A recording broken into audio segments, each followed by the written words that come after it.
This video is made possible by the following sponsors. Make sure to check out their products as well as the rest of my gear in the description below. Hey guys, Jimmy here and welcome back to Project Cars 2 for another video. About a month or so now, I did a video about the Halo that is coming to Formula 1 next season using VR to try and give you guys an idea what it was like to actually race with one. But today, we're going to be looking at the alternative. The IndyCar fans amongst you, or just motorsport fans in general, will know that there was a successful test of a windscreen on an IndyCar that happened just a couple of days ago now. And from what I could see from the onboard footage, which I will link in the description below, it looked, one, a lot less ugly, and two, seemed to provide better visibility. So I thought it would be a good idea to try this out for myself. Luckily for us, Project Cars 2 has a fantasy car called the Formula X, which is basically somewhere in between an Indy car and an F1 car. To make this a somewhat fair test, I'm going to be driving at the same circuit I drove the Halo at, which is Spa, and then what I'm planning to do after doing the 4 laps is do one more lap in the wet, just to see how that windscreen copes with wet weather. But let's pass it over to future Jimmy now to see what it's like to drive an open wheel car with a windscreen. Well, here we are then in our Formula X of the windscreen slash canopy. Wait for the lights to go out and away we go. That was a terrible start from me. I'm going to hit the old ERS to try and pull up to the back of the pack. That's a bad idea. Rear tyre spinning all the way down to the source, down the T1. I'm going to pull the inside. No one there, of course, so I'm at the back of the grid. Let's go right to the inside, right up to the wall. Couple of places getting there, bit of contact with the guy on the left as I get that in the 4C back. Smash the curves on the way down the hill and try and fight the rear end of the car. This car is very fast, this one. Manually deploying the curves there to try and get a good effect. Through Eau Rouge for the first time, which was a bit of a bother with the Halo. Wasn't too bad going through there, but did have a slight bit of vision obscured there. Now going up the Kemmel Straight, up into 6th gear. Long gearing in 6th to try and account for the fact I might be using curves down there, getting up to very high speeds. AI is a bit slow through they come for the first time, but I'm having no issues seeing them all, of course, with this canopy here, or with this windscreen. It's not quite a canopy, although I do feel a little bit like a fighter pilot at the moment driving this. Look to the right here, and again the main thing obscuring my vision is the mirror coming down to Rivage there, but that's not really an issue, to be honest, a bit of a non-issue. Bit of understeer through there, again touch the curves back all the way down the hill. The acceleration of the curves is insane, and then brake for Paul. And I must say, actually, a bit off topic of what we're talking about today as I understeer wide there, the 4th feedback feels really nice in this car. My voice went high then because I wasn't expecting it, but it does feel pretty decent in this car. Now for the Fania chicane, soft through here as I'm getting a little bit of oversteer from the engine there. Just the right foot is a little bit impatient around here. I don't like dropping back. But now we've got that curves again. You can hear every time I touch it, the wheels just spin at the rear.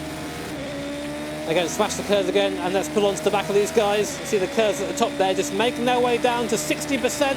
So we get up to 350 Ks temporarily through Blanchimont. Oh yes, steering loads up.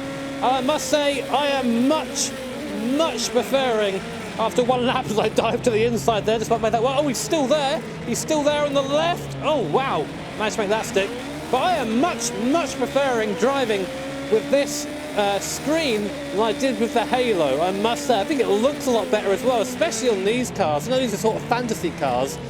These cars look cool, man. And of course the important thing is they are also super fast. Got the mirrors to left and right, I'm not really using them that much right now because I'm trying to focus on going forward and looking at the screen as opposed to looking behind me, but still, oh yes, dancing through there. Not quite flat through there, quite low downforce it feels like on these things. I pull to the right, use that curve, see ya! You can hear the car bottoming out as we reach high speed, even with the low downforce setup. So they come, oh, a bit of a wiggle there. Gonna have to try and avoid the bumps. You don't want to hit the bumps with an OSW, I'm telling you that now. But damn, made a mistake there, but we're still in the race. Look to the mirror. Guy behind now a bit closer. But yes, I did see the IndyCar test earlier on this week, which is the inspiration for this video. And the IndyCar looks a lot better than the Halo did. I'm not quite sure why. I'm pretty sure the reason we didn't go ahead with the, I say we like I'm a part of it, but we didn't go ahead with the windscreen in F1 is that Sebastian Vettel didn't like it, and that was pretty much it. Of course, it does come with its own difficulties having a screen like this. It makes it a bit more difficult to get out of the car in a rush. But I think overall visibility is quite a bit better. You haven't got that big centre pillar there. Of course, when you're driving, the centre pillar doesn't really get in the way that much. You sort of look past it, but it is still there. And for a lot of people saying it looks bad, the Halo, which I unfortunately agree with, this doesn't look bad. This looks damn cool. Of course, this is a fantasy car. It isn't real, of course, but it's just showing what could be if F1 went down this route. Now, what I've done, I did originally... Oh, my voice, I think I've just hit puberty. What I've done in this race is I was originally planning to do 4 laps around here, then do a wet lap, but I thought what would be a better idea is to do 3 laps around here, then on the 3rd lap it should start raining. So we're getting an idea of what it looks like when we now have the water on the windscreen as opposed to on our visor. I think that could be really interesting to look at. I do hope the Project Cars 2 has that modelled, otherwise it's going to look a little bit lame. Down the hill again. Up into 5th gear. So fast this car. Can we give it flat through there? We can. The thing is the car understeers a bit, but then we hit the curves over the top. The car in front weaves a bit. What's that speed of climb? 350 k's? You see the clouds now starting to gather, so I think we are going to get some rain in a little bit. It's going to be... I can hear a car. It might just be my car. Yeah, no, there it is. I felt a car then. I got a little bit of a nudge there. Friendly nudge from the guy behind. It's going to be fairly heavy rain, so I'm hoping that I can just get through to the end of the lap. We're on lap 3 now, for that race, of course. All cars slid there. It's not raining already, is it? Yeah, I can see the rain now. So it's now going to get a bit more slippery. You can see the spots starting to appear on the windscreen. This is going to be interesting now. I wonder if we can go to the end on these tyres. I'm going to try to anyway. You can see already how much I'm having to slow down. Oh, okay. I'm probably going to just try and go to the end of the race, save the pit stop through the Fania chicane, and you can see, oh wow, the car completely sliding out of my control there on this slick tyres. But importantly, you can see starting to get a bit more difficult to see out of this this windscreen, especially in the rooster tails of the cars in front. Ah! No. Oh, this has just got bad very quickly, hasn't it? Softly now. Smash the throttle on the car, aquaplaning up the hill. Let's hit the curves just for some good measure. Oh, we didn't like that. We can catch up. We can still win this. Soft through there. Oh my God, the understeer. See lots of cars now slowing down. They're all going to pit in. Are they all pitting in? No, they're going round again. Here's our chance to try and claw back from positions as the AI really struggles to get it stopped for the bus stop. So do I. We're getting skatey now. One more lap of this. And even though there is water building up on this windscreen, it isn't too difficult to see through. It's just like driving your modern car, to be honest. You can sort of see through it. I'm wondering if there'll be any sort of wiper or anything for wet races, because now it's building up and it gets a bit more difficult to see.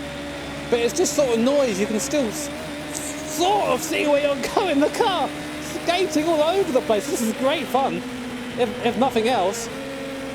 Soft through there. Oh my God, Eau Rouge is not nice in the wet. Oh, big kick going over the top of Radio. Let's hit the old curves for a laugh. No, let's not do that. Let's do it now. Keep it flat, keep it flat, keep it flat. Be brave. Downforce saves me. All the cars in front are like, nah, mate, you're on your own. You do that if you want. Thank you, pit engineer. I'm about to just poo myself going into, like, come on, slicks. Come on. Oh my God, the tyres do nothing. The tyres are doing literally nothing. Oh yeah, this is like drifting in slow motion round here. Nice and slow for Rivage. That's downhill. You can see the car just understeering. Understeer with space in between the letters. So it really shows how much you're understeering. Come on, turn. Get on the throttle. Come on, go. Car is so skatey. I love it. It's actually really fun. I'm not quite sure how realistic it is to real life, but there it goes. No, it doesn't. We save it. How did we save that? I do not understand. But to me, even in these weather conditions in VR, and I again appreciate this is not the real world, but it's about as close as I'm going to come to trying this out, is that this is okay. This is quite livable. It's about the same as you'd have on your visor. I'd hope that possibly the rain coming over, or because of course this windscreen would be an aerodynamic device pretty much, that the force of air going over it would wash the rain off, or at least push it off. So maybe that would be, oh, Hello. Am I getting nudged from behind? I can't even tell. Cars is that sketchy right now. Right, let's go in. Oh! Don't touch the curves, Jimmy. But the curves are so much fun. Oh, there's a big patch of water on the inside there. Hitting curves for the Bants. And then down to the bus stop up the inside. Am I even going to be able to stop? I don't think so. I don't think so. No, don't go around. On the water, getting biffed either side now. I'm sorry. Drive to the lines of position. Go, go, go. Come on. There's no traction. Curves, go. There you go. Just about made it across the line. That was really fun at the end there. But more importantly, I think we learned that driving with the windscreen is actually pretty good compared to the Halo. It's definitely the one that I prefer, personally. If you have VR, definitely go try it out. It's a better experience. And also, this car's pretty fun.